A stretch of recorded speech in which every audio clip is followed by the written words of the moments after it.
friends, Abby Johnson here, and I haven't known if I should talk about this or not, because I'm going to be honest with you. As you can all see, I'm a very white person, and I found that as a white, conservative,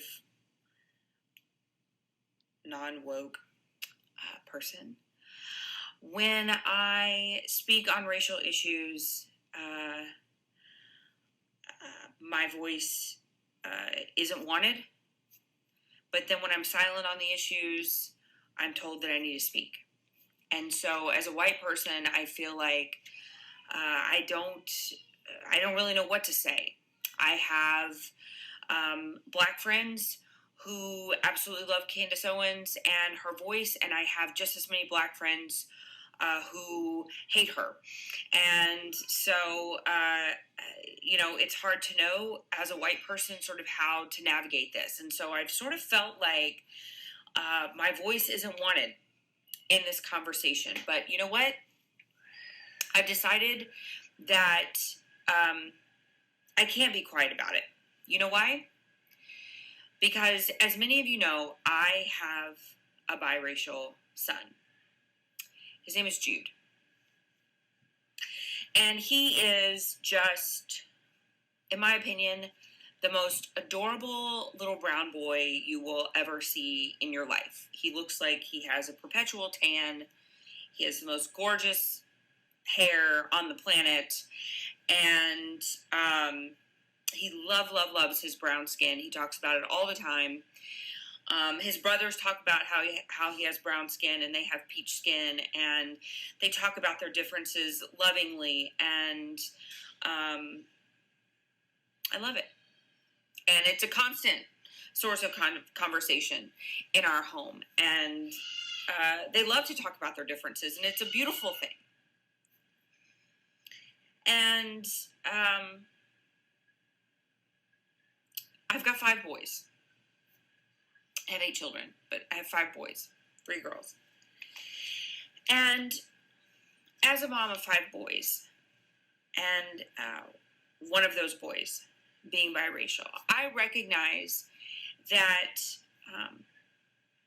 I'm going to have a different conversation with Jude than I do with my brown-haired, little Irish, very, very pale-skinned white sons as they grow up.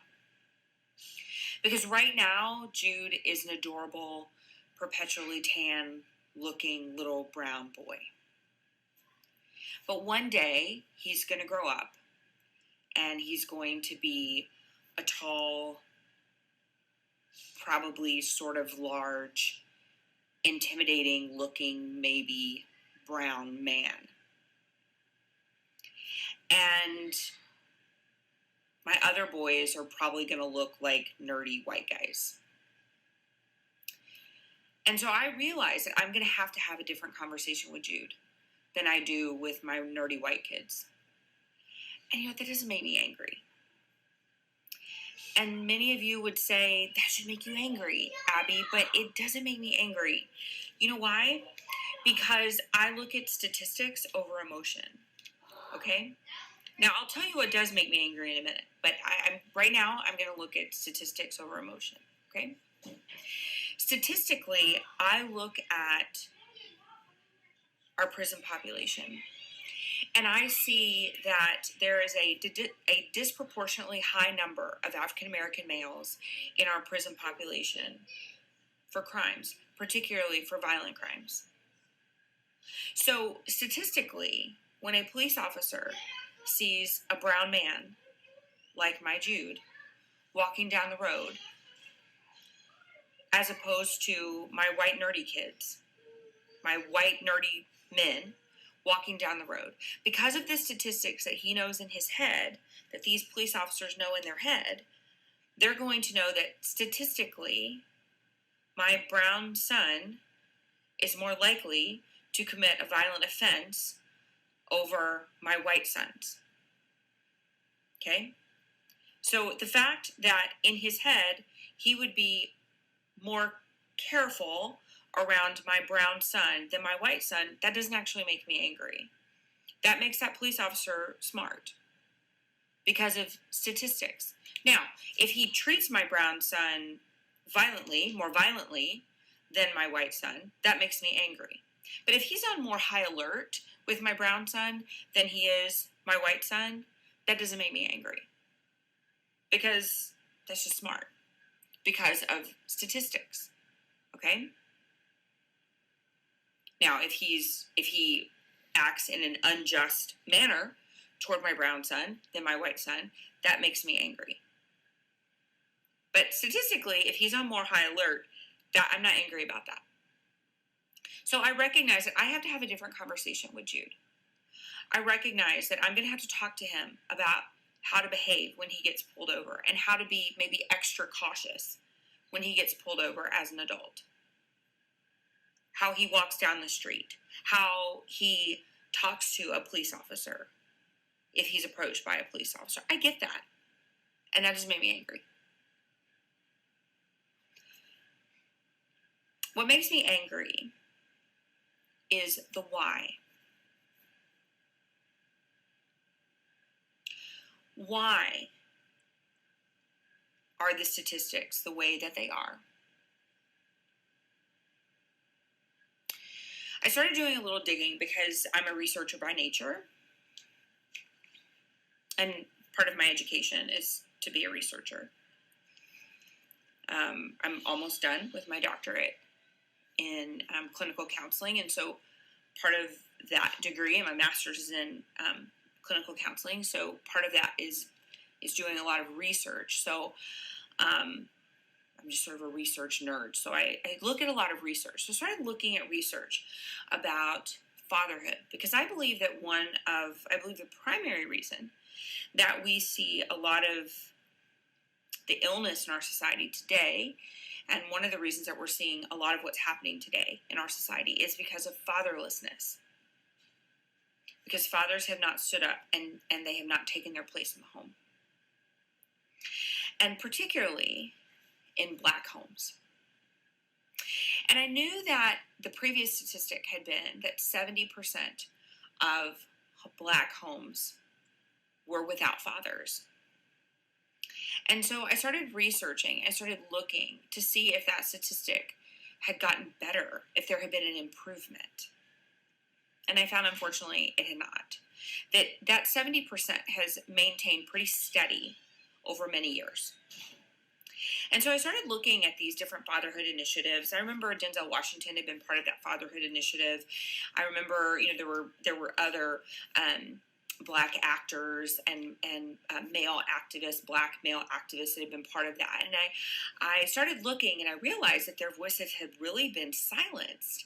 And I started wondering why. So I continued to research. I continued to look up what was going on. And I found out what happened. There are these activists in the Black community who are trying to redefine what Black fatherhood is. Now, this is what makes me angry. And this is what should make you angry. This is what should make the Black community angry.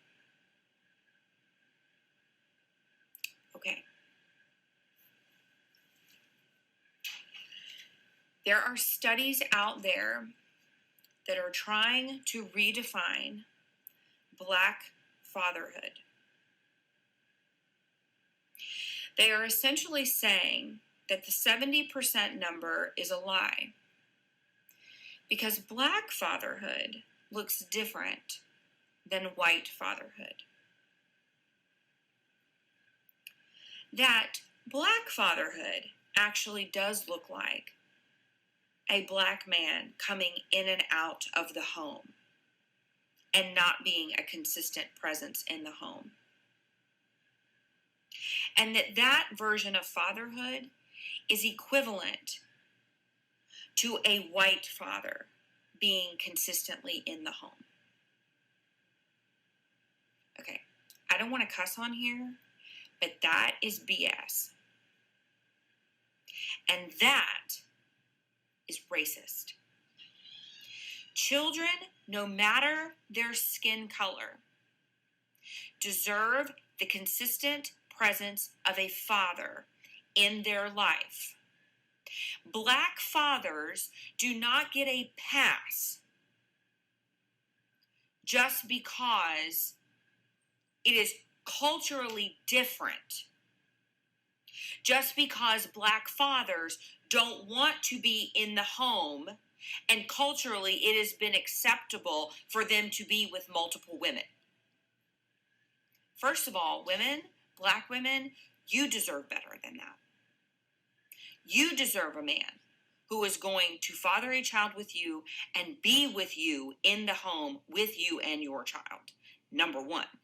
Second of all, your children deserve to have a father who is going to consistently be with your child in the home. Period. Black children do not deserve a lesser father simply because they are black. White children do not deserve a more consistent presence in the home just because they are white. That is racism. But that's what's happening. That's what's happening in research institutions right now. They are trying to redefine black fatherhood because they don't like that 70% stat. So instead of setting the bar higher for black fathers, they're simply redefining fatherhood in the black community. That's crap. If Black America wants to start writing and talking about something, this is it. This is it.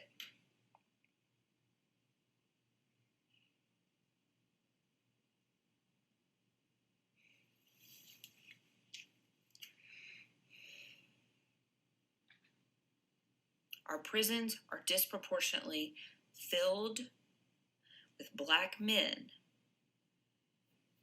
because of this 70% statistic. Mark my words. It's not because of bad cops. It's because of bad dads.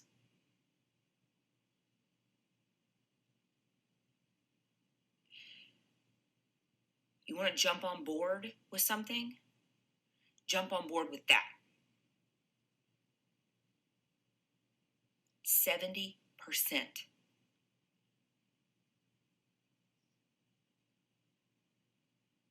70% of these dads are walking out on their babies.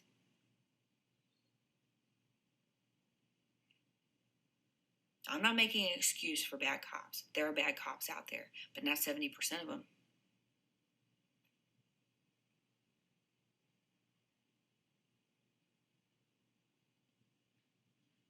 You want to end what's happening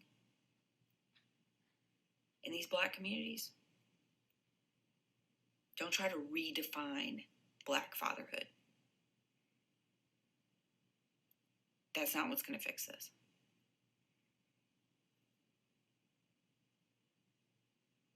Redefining black fatherhood will not fix what's happening right now. Defining it in the first place is what will fix this. Getting fathers back in the homes is what's going to fix this. Redefining the black culture in general. Empowering women to make the decision that they deserve better than to be with a man who's going to run around on her, and that be culturally acceptable. That changes the culture.